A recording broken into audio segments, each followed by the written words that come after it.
All right, we're live on YouTube now. Ladies and gentlemen, I'd like to call the general committee meeting for April the 12th, 2022 to order. We'll go around the room and let everybody know who we are and who we represent, starting with Strackenrod in the back corner. Jesse Ecknall, Chief of Operations for the city.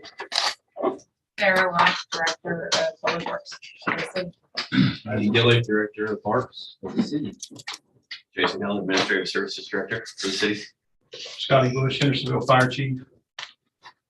Robert Manning, Director of Finance.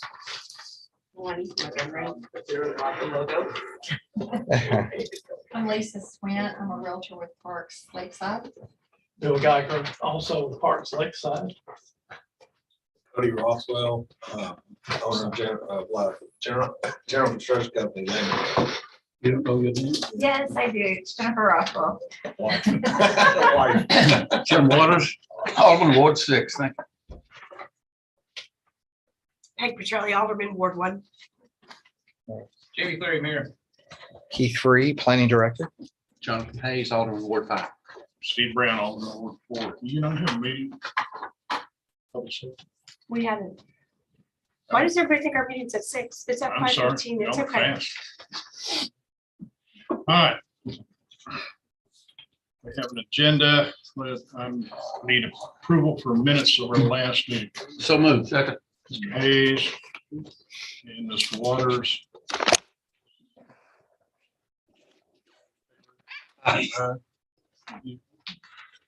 We have Mayor was begging to me a while ago. I want everybody to note that he gave somebody misinformation about presenting city logo licensing to us, and admitted that I gave you. and he admitted it. Yeah, I want that. Yes. And she was here last Friday, but she's here now, so we're going to allow him to introduce her and let her go instead of making you wait. How about that? So Nessa, probably the best thing to do is come here and grab Yeah, these chairs so over right here. here. So Nessa contacted me by email a couple weeks ago and asked about licensing the city logo. Not a decision that I feel comfortable making myself. But what she has a couple samples of a way that she would use our logo. We don't have anybody currently that is legally licensed to use our city logo. You see some modifications of it out there. But it's completely within our rights that we own that logo, and it is not part of the public domain. It's completely within our rights that we can license that to somebody, and that we can determine what uses the logo has. So I'm going to turn it over to her. Thank you. Yes, so I make like different things. One was the city of Hendersonville. The background I did itself, but it's the logo. Yes, I'm sorry. Okay. So I just now recently, here about a year ago, started my own business where I make different things, and I had contacted the mayor and asked him, was it okay to use the logo to present it for shirts and things to sell? I know two guys who would love that shirt. Okay, what purple?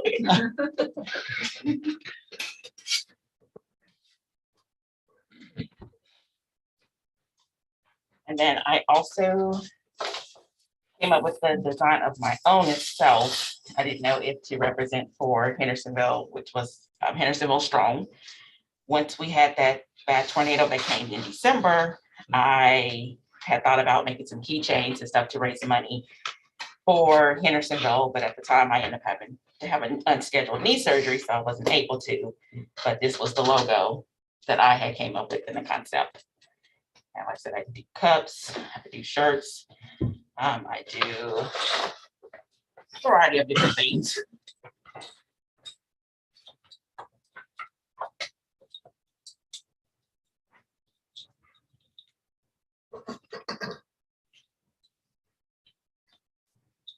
I don't know if you guys wanted to brown, however.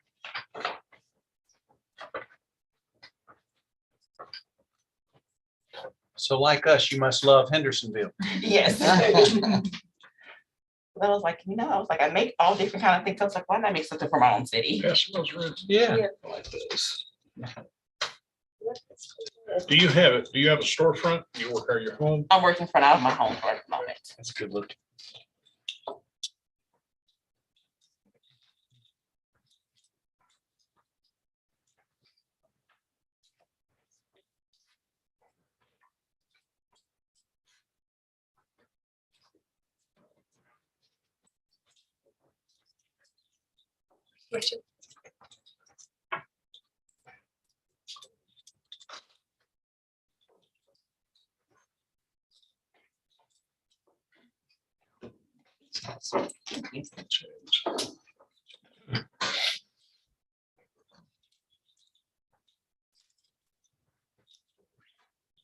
Tell us a bit more about if we would say license this, what does that mean? Well, I mean, there's either two ways of where the one it gives publicity back to Hendersonville and have promoting it. And then also if it's like something where there's a place here that sells like gift shop stuff, that I can be able to use that to sell it to them. I make the product, sell a bundle to them that they can go back to resell.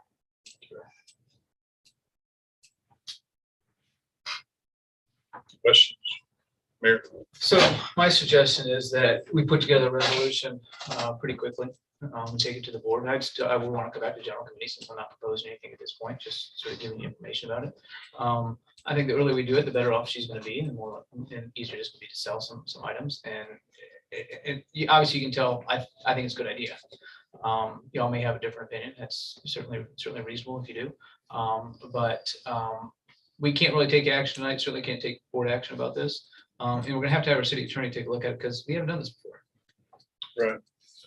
I think the only concern I would have about it so much is I don't necessarily off the top of my head, but how many other folks out there in the city do we have doing that? And who are we gonna make mad? You're exactly right. So I don't know. I'll defer to Bradley, as you will, to tell us the best route maybe to follow that. But I think that's what we need to do is just proceed at that. We need to talk to our city attorneys, who our routes are doing this legally, what we can and can't do. And if all that looks good and it's okay, then we'll put a resolution together and vote on it at a little bit later date. Yes, sir. I think the best model we have is probably for advertising in Drake Street Park or in our parks. In that we do have some say what those banners and signs have on them. Because we don't want to be something objectionable or something that's going to degrade the city of Hendersonville. And I think that sort of fits this. And by no means do I think that she's headed that way, but we got to protect ourselves from the next person, the next person, the next person. Absolutely. Do you have a card? Do you have a business card? Sure. Jim? John? Any questions? No, I appreciate you all.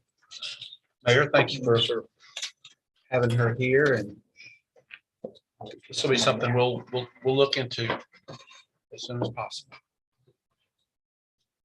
Okay. Thank you. Sorry you came once and glad you got, As I said, it's definitely better than last time. There's more people here. Yeah. You do want an audience and we're going to present. No doubt about that. Thanks again for coming. No problem. Thank you guys for the opportunity. And y'all please share your thoughts with me over the next couple of days. Licensing is a big deal. Just ask NASCAR. Yes, we really do. It's a really big deal. Okay. Professional. Approved minutes, moving along. Resolution 2022-19, a resolution to amend the Drake's Point final development plan to reduce the 15-foot landscape buffer easement along the rear of lot 36 to construct a pool and spa. I'll put it on the floor. Okay. Is anyone here to talk about it? I can answer any questions that you might have, but I don't think the applicant Mr. Chairman, the only, is here. only question I had for the committee was, are they getting any complaints from the neighbors out there about this?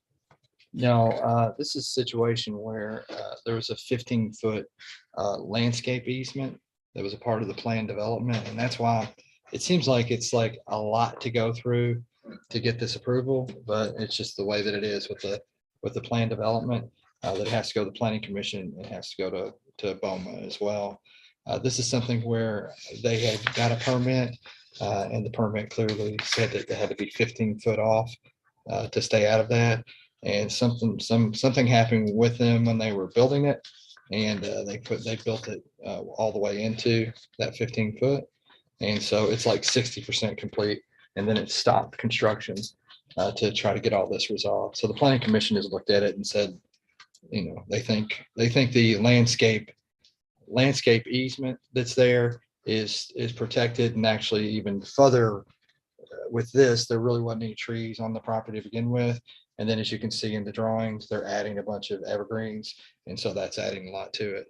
And we will have, we will have another one just like this on the complete other side of town. That's about exactly the same thing. So that'll be coming next month to you, because it's going to the planning commission next month. Very similar situation, but they haven't started construction yet. And so this is one of those things that it's something that would appear to be possibly a staff level thing that we could do at the staff level. But when we looked at it, we just felt like from a staff standpoint, that was something that was clearly a part of the plan development. And, I wanted the planning commission to weigh in on whether they thought this was really just a staff level thing, or if they felt like it should have come to them. And then, they confirmed that it should have come to them, even though it seems somewhat small.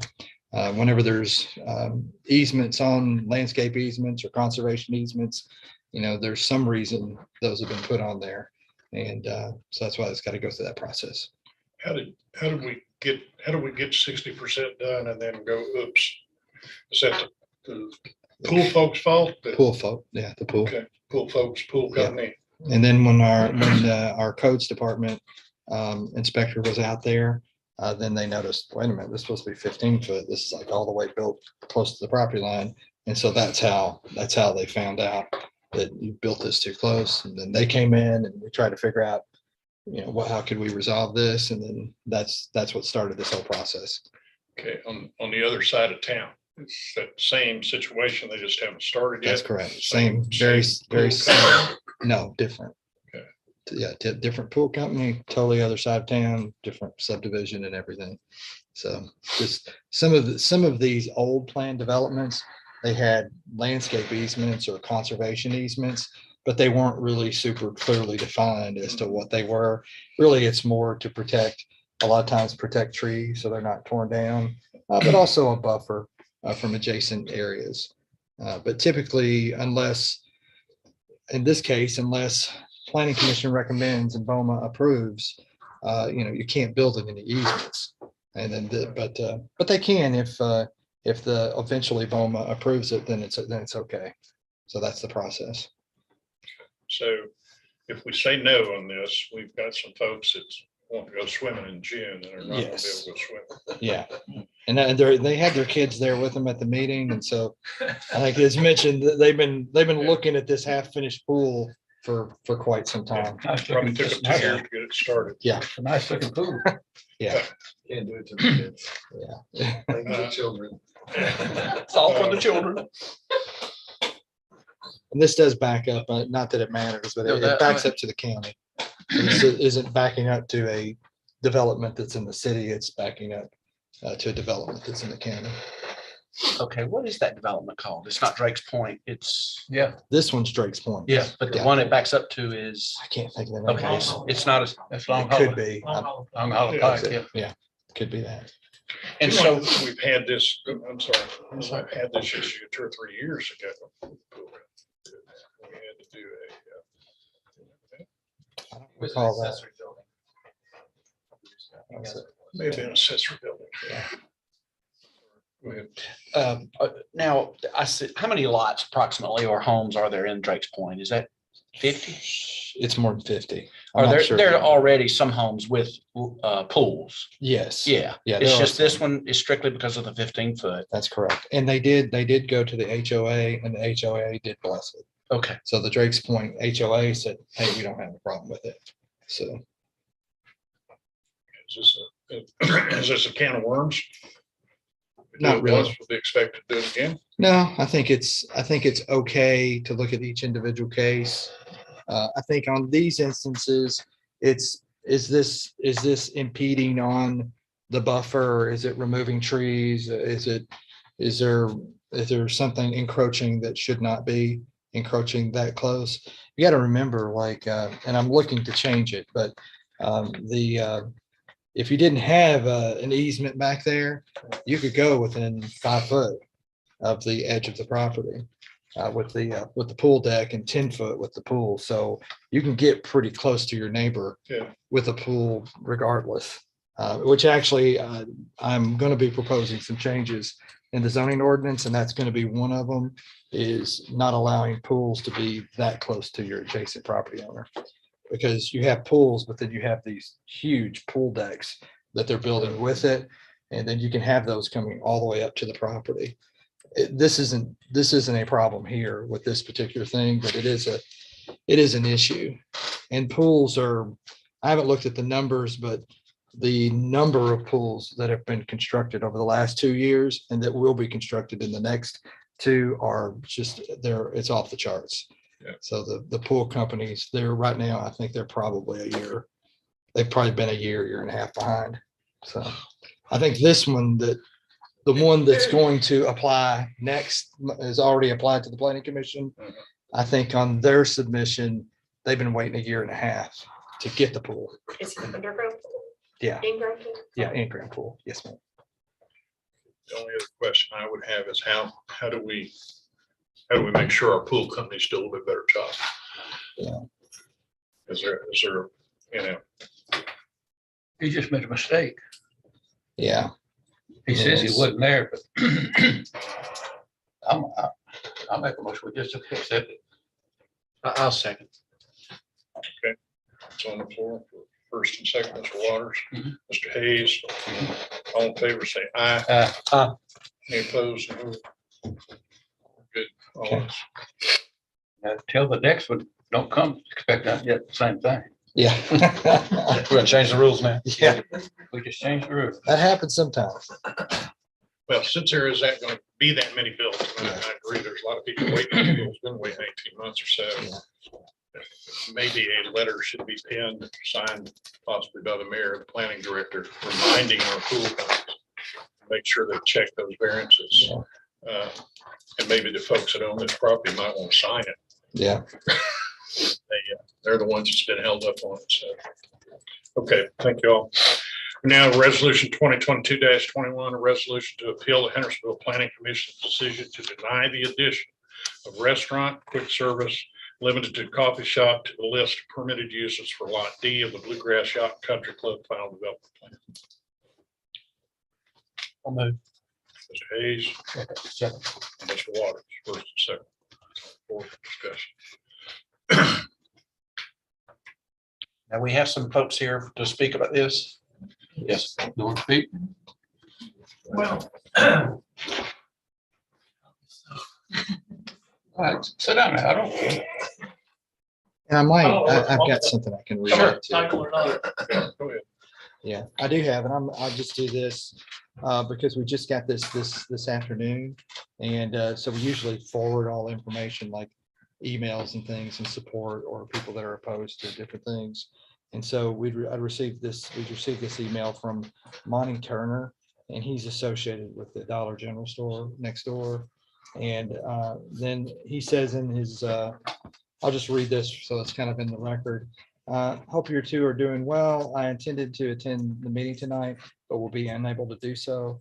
My Tuesday turned into a little crazy. I was a developer for the Dollar General store adjacent to the subject property. I can tell you from a retail synergies perspective, the coffee use would be very compatible and welcome addition to the overall Bluegrass development. Obviously, as the property owner, I am biased somewhat, but do believe the intended use would add some life to the development, and assuming the daycare is reopened, would provide a great co-use amenity for the parents dropping off and picking up at the daycare. We feel after reviewing the site plan, there is adequate storage and stacking and are not concerned with increased traffic. Again, from a retail perspective, we welcome it. Please let me know if you had any question or need to discuss anything further regarding this matter. Marnie Turner. And so I just want to kind of read that. At the hearing, we had a hearing at the planning commission, and we'll have another hearing at not tonight's BOMA meeting, but the next BOMA meeting, but we didn't have anybody sign up to speak on behalf of it For tonight? or against it. Tonight? No one signed up for tonight? Well, there is nothing for tonight. There will be at the next BOMA meeting, because this won't be on tonight's agenda, because we have to have public notice because of the public hearing, or it would have probably been on tonight's agenda. But I just kind of wanted to share that information and then let you know that there wasn't anybody that came to the hearing to speak against it or to speak for it, but we do have a adjacent property interest that's speaking on behalf of it. So I just want to kind of catch everybody up on that. Mr. Chairman, before the gentleman speaks, can I share this? This is a resolution. They were appealing the planning, right? Yes, sir. What they're asking for is to go to full BOMA, right? Yes, sir. Okay. So my standpoint, under this chapter 8-9, why should we discuss it here if he's going to BOMA anyway? I mean, I have some questions, I have some problems with it. But It's just procedural. We can either say it's a good thing or recommend it. It's going to BOMA anyway. yeah, what I'll make a recommendation later. I don't want to hold you up on that. Hold me up. Got time. That time. Want me- Yeah, Go. ahead. Okay. Well, Come to say basically, something, say something. well, basically under the plan unit development, there's a host of things listed. This quick serve was not listed. A lot of things have evolved since then with the pandemic and everything. We're really blessed to have drive ups. Because during the pandemic, restaurants survived off of the drive up and provided services that we might have been short of otherwise. But under the plan unit development, it allows things like full service restaurant with takeout. It allows things like convenience stores, but they're accepting the gas pumps from the convenience stores. And then looking at the restrictions that are recorded with this PUD, you would think that there was nothing there that would have them against this type of use, especially when you're limiting it to a coffee shop only. Now, I could see where they might have perceived traffic to be an issue within the non-exclusive ingress and egress easements and whatnot, if it were a McDonald's or if it were a Chick-fil-A.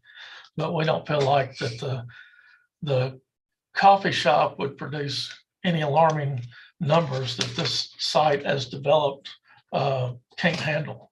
Dollar General typically generates 600 to 800 trips per day, and this would be less than that.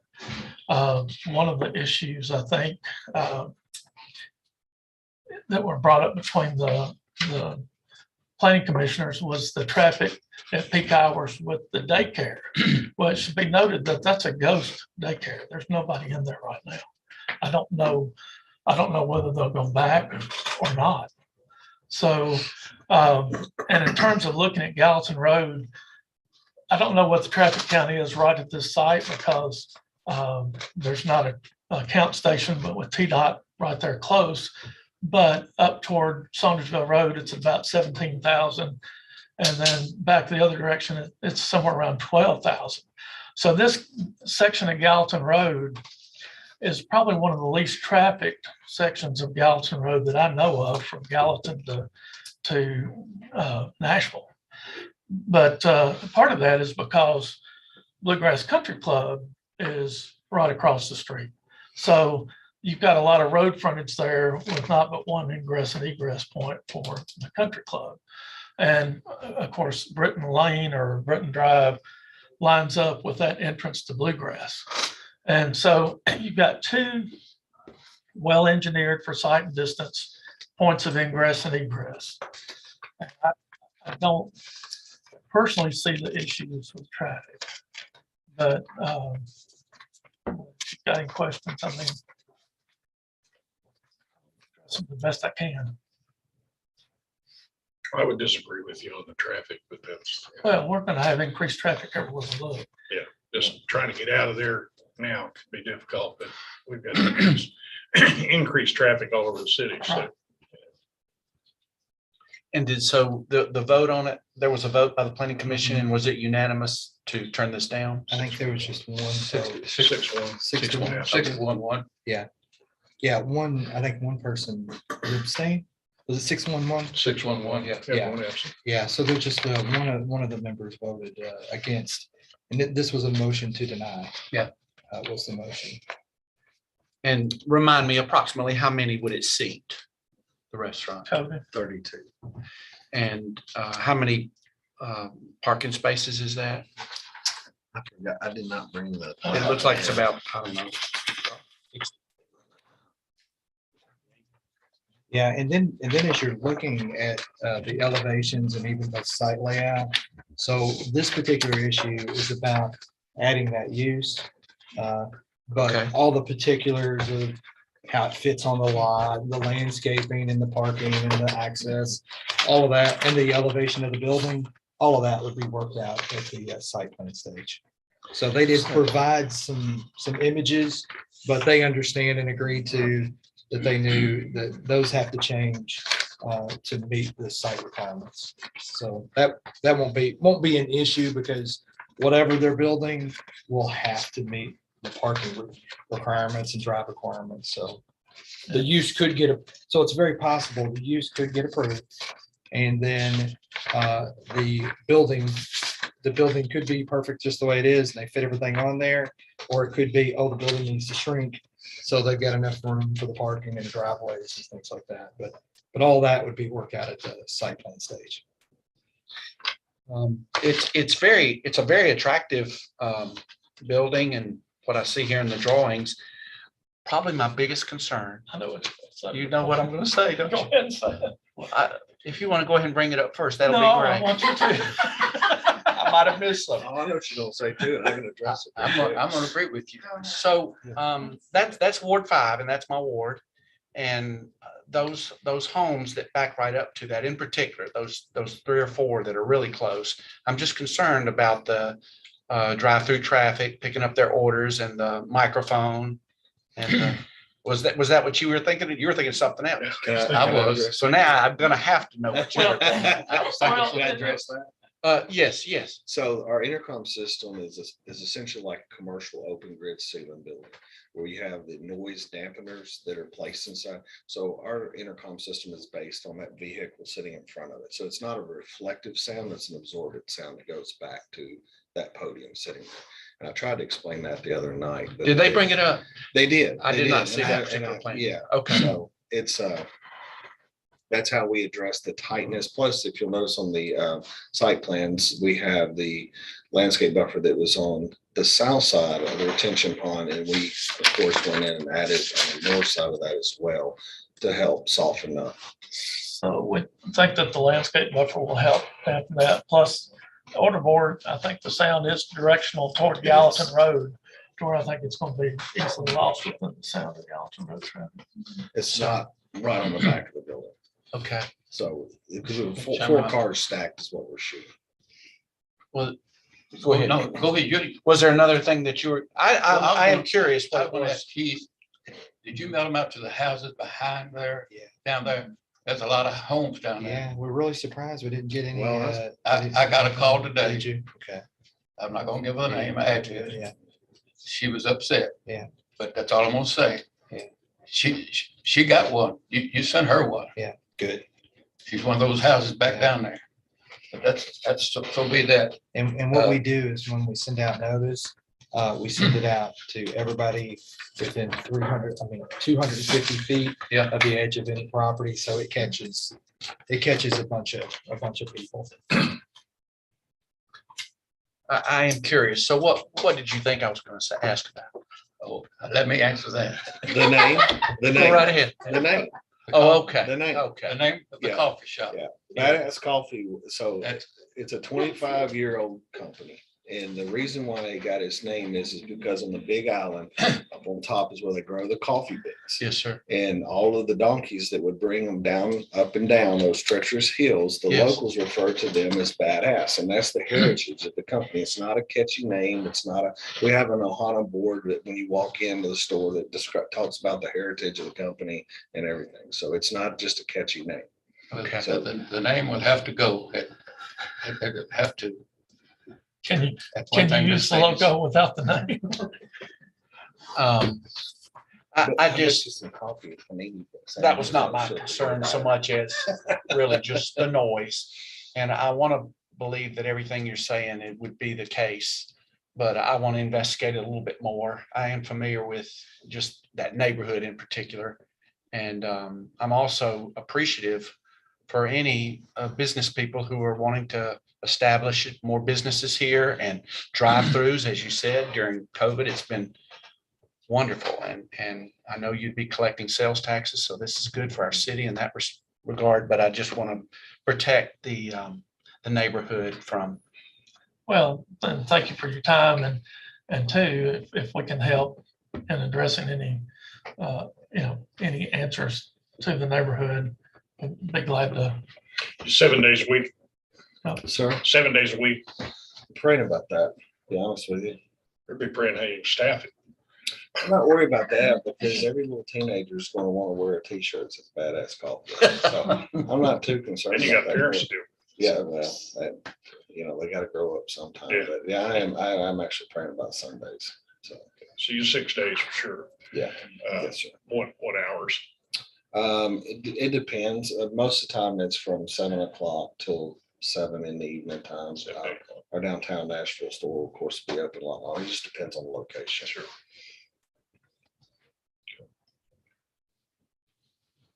And you'd have an ingress egress back behind Dollar General. It's already in. Yeah. Yes. Okay. Mhm. Yes. Yeah, right.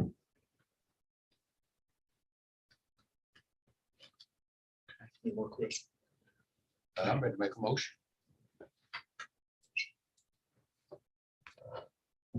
I'll just tell you that I'll be in Miramar Beach that month and I'll probably be walking my condo down to. And that's kind Yes, sir. Yeah. Lisa goes there a lot. Great coffee. It's amazing coffee. It's Kona. It's 100% Kona coffee. So it's great. Mr. Chairman, I'll make a motion that we sit this on the bubble with no recommendation. I agree with that. Okay. Okay, I'll agree with the three of us. I'll let Bowman decide. Okay. Appreciate you all. Yeah. Thank you. We get the exact same questions there. as you got. Oh, you will. You will. Change that coffee, man. Chant. Change that coffee. I can't. Good to It's either see you. go in here or won't. So, Good to see you. Good to you. Warrant officer, good to see you. Thank you all. Thank you all. Okay, it says review of the FY 23 budget. Is that the whole budget? Whatever part of the budget you'd like to look at. So we normally look at codes, and planning. I appreciate the notes that you sent us, kind of encapsulating. We may look at parks. Oh, Yeah, let's look at parks. I thought he was gone. I'm gonna talk about it. You want to sit there? You sure? So I can talk about the process a little bit about how we came up and developed the budget, and then if you have specific questions, feel free. So, Mr. Manning and myself are making a concerted effort to categorize the budget into an operating and non-operating sections. So we have sections for each so that we can really assess whether our day-to-day revenue and expenses within our operating budget is sufficient to keep the lights on. And then, our non-operating budget is going to be those one-time projects that we do. So you will see on the summary sheet, there's an operating budget and a non-operating budget.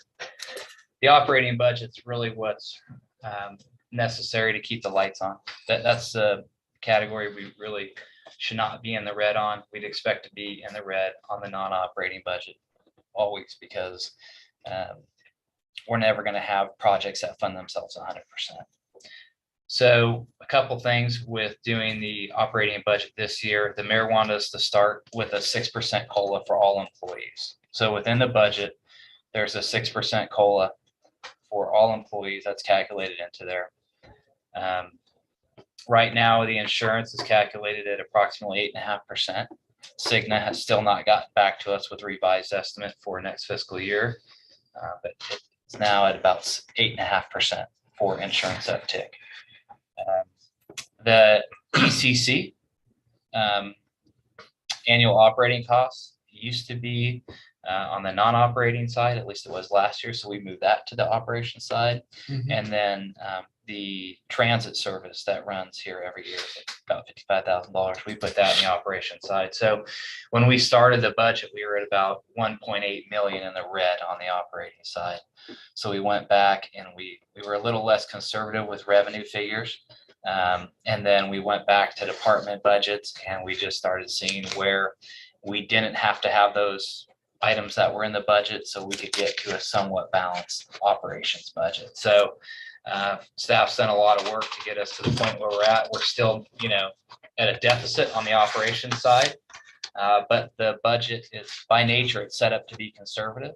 So we, in the past have had years where, and we are having a year this year where our revenue estimates were low. So actual revenues have exceeded what we anticipated.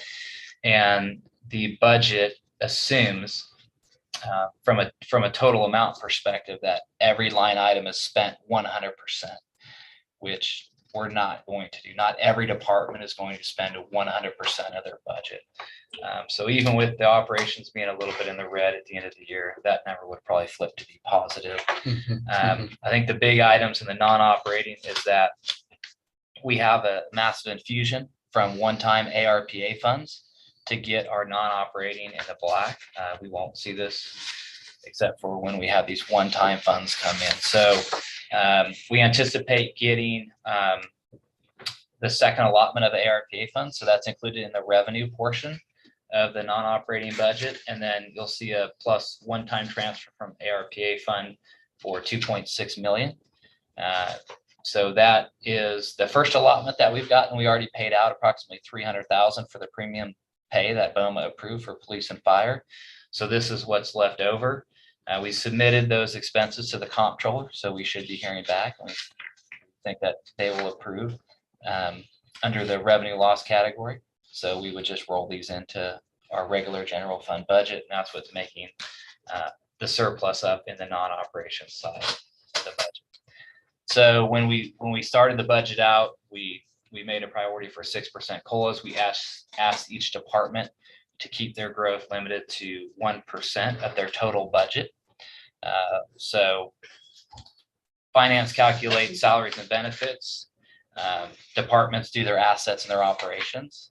So they took 1% of their total budget, including assets and operations, and had flexibility to increase the portion of the budget that they're responsible for, which is mainly operations and assets, and increase it by 1%. So when we got that back, we still had to take some of those budget requests down a little bit to even get us where we're at right now in our operations budget. And then kind of what we'd like to do is we'd like to use this as what we need to operate the city to keep level of service where it's at, and then use the mid-year budget to look at revenues and expenses, see how they're coming in, and if there's additional things we can purchase or do at that time. The mid-year is a great time to do that. So that's kind of in a nutshell how we've come up with a budget and where we're at so far. One of the things I mentioned last week, I need to let you know that I'm still monitoring this and certainly encouraging it, is we have two big revenue possibilities that the state may provide us with. That's with the change to the single item cap, and that's with the change also with the additional percent that was added about 20 years ago to the state sales tax. Both of those could bring in significant revenue. Likely they will be phased in, not just give them all to us for 100% for year one. That would change our revenues in a good way. That should be decided by the end of next week. It's gonna have to be, because They're done. They'll be done. Are they going to literally try to pay us back for the past 20 years? No. No. we're hoping We're hoping that they would phase in and start at 20%. Obviously, we wish that they would put 100% and give us back what really should have been ours. But they've got, the General Assembly really has no incentive to do that. No. One of the things we notice when we look at our revenues, if we pull out our one-time grant revenues and we look at the growth in revenues and the growth in expenditures, our growth in expenditures is outpacing our growth in revenue. So anything additionally we can get from the state is going to be helpful, because I think we're around the 6% range for revenue growth outside of grants, and we're around the 8% range for revenue growth on expenditures. Now that number will adjust a little bit as we fine tune this budget and present it to BOMA, but not really a trend that you want to see when your expenditures are outpacing your revenues. But we did budget somewhat conservatively too as well, so those numbers should. I have a request. You may know what it is before I get there. It's, I struggle trying to figure out what is good here and what is bad here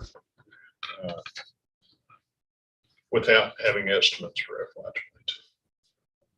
So my request would be, and I know Robert well enough, I know he's got them.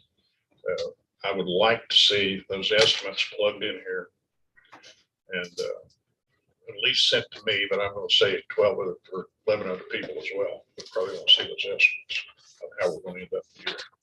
Would help me to ask you 2 questions about this better now. So if we can get that done and either print it or email it, that would be my request. I don't know if they won't see it, but I've been doing it that way for the last year very well.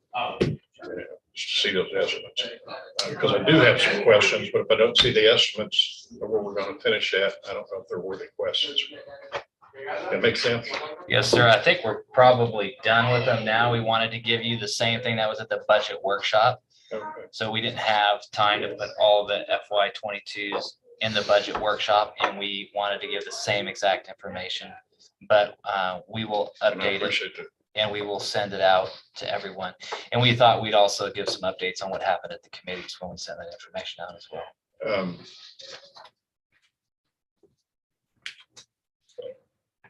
And I know all your department heads, with the exception of our newest one, very well. And get to know each other sooner or later, spend time together during this process, I guess. But I know each department probably went, when they were told 1%, went, matter of fact, I'd almost bet you that. Even Keith, who doesn't spend a lot, probably did that. Oh, I don't spend much. But I will probably talk to them as I normally do to say what was on your wish list that got sliced, just so I'll know, in coming months or coming years, if that's important, bringing it back. And I think if it works, if they can make it work, then I'm good with it. I'm getting smiled at over here. So she got so cut. You didn't? You happy? You happy? My 10 rattle. Okay. But I would like to see those estimates. I could, please. Yes, sir. And I would say that I just don't want to see us left short in any department or anything that we absolutely feel would move the city forward progressively. And I do worry about your department a little bit because we have so much stuff, trash, limbs, this, that, picking up bags, Andy's department's the same way. Police and fire is not here, so they're kind of directed on what they do. But a couple of 2 or 3 of those departments have a lot of different things churning in the pot all the time. So I am concerned about that, but not to the point that I'm ready to start chopping away at stuff or adding stuff. I'm glad to see 10+ million in there. I've served a whole lot of years where it's been down to 3, 3.5, and we've cringed. I remember the years of 2008 and 9 where we didn't do anything for anybody, but nobody lost their job. Everybody kept working. So that was a pretty important time. So, but I'm done. That's all my questions. how much of this is, are we still benefiting from COVID money? Well, in the revenue estimates, there's nothing on the operations side. Okay, So the only thing that we have for COVID funds are the one-time ARPA funds, and it's in the non-operation side. So, okay.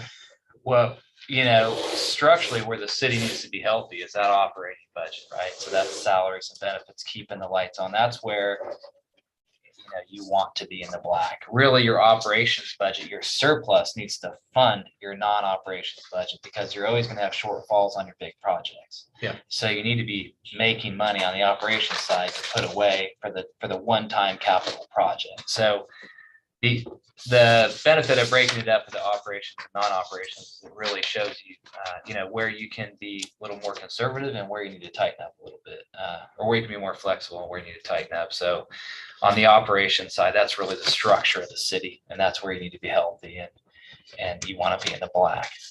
Okay. So the one-time transfer from ARPA fund, that was approximately 2 million. So 631. It's 2.6, and then within the revenues, so at the top for fiscal year 23, you see revenues of 12.9 million. Yes. That includes the second allotment from ARPA funds, which is 2.95 million.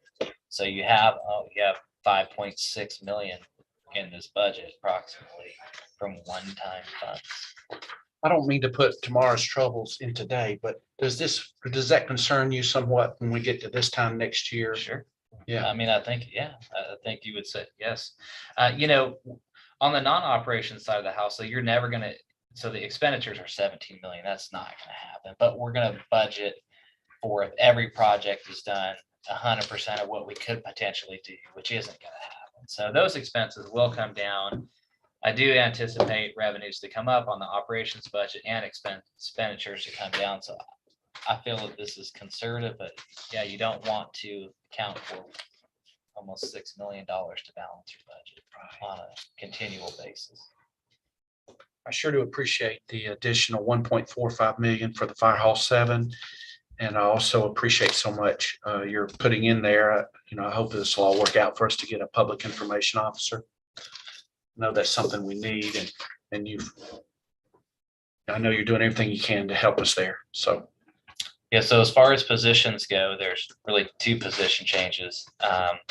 One is the addition of a public information officer to be housed in the administrative services department, and then a transfer from the economic development coordinator to an economic development and community planner, so that position can be more robust than just economic development and tie some of the planning and grant writing into their position.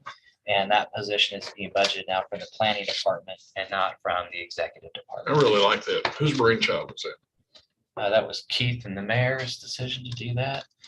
They did good work. That's good Yeah, work. putting that together. I like that. And we got feedback from staff. That'll help when, I think when economic development is on, it's on. It's not always on. So having community planning on the side to do special projects and grant writing, that position is going to be very flexible and versatile. And one of the things that position will do is be a champion for when development comes in.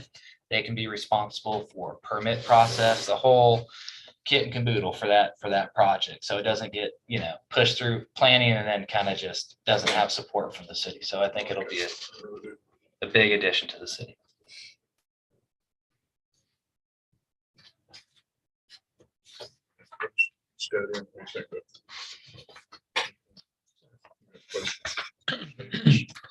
I've got it, but I forgot what it was. Oh, here, I got it. I found it. State Street aid, what do we get? How much we get from them?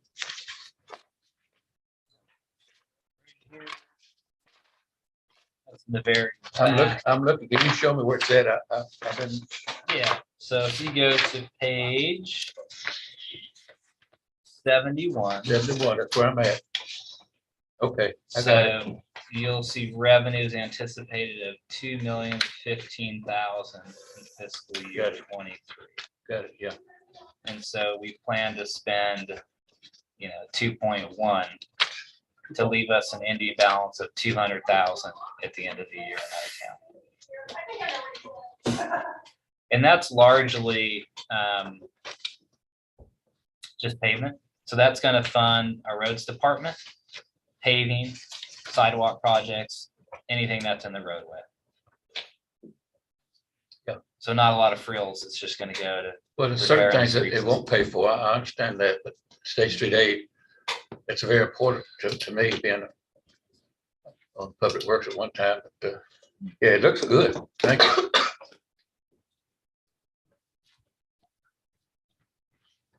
Sales taxes continue to track really well. yeah, so we, this is a discussion we had at the workshop is we're showing an increase in sales tax next year. So we're bumping it up.